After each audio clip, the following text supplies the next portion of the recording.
fact of the matter is, he let him out, and there's just no excuse for a man who set off bombs in the United States of America, unless you have a soft spot in your heart for that. For terrorists. People have asked me why he let him loose, and I'm at the point where it's because he agrees with them. There's no other explanation.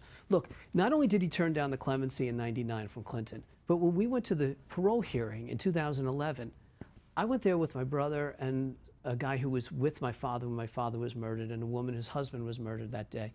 And we all, if he had shown contrition, if he had asked for apology, if he had been sincerely interested in any act like that, we would have recommended to the parole examiner, you know, let him out, but he wouldn't do it. And he wouldn't admit anything. He lied, he obfuscated, he said things like, yeah, there were weapons and bombs found in my apartment. I don't know how they got there. I was in Vietnam. I shot thousands of rounds at people.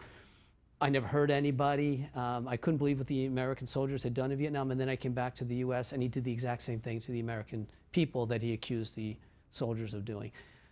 He is a sworn terrorist, Steve.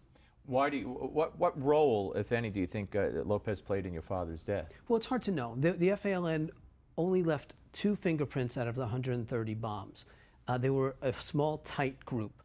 So they were all members of the conspiracy. So as a member of the conspiracy, you are, by law, responsible for all acts of that conspiracy. Osama bin Laden, Khalid Sheikh Mohammed, all the same thing.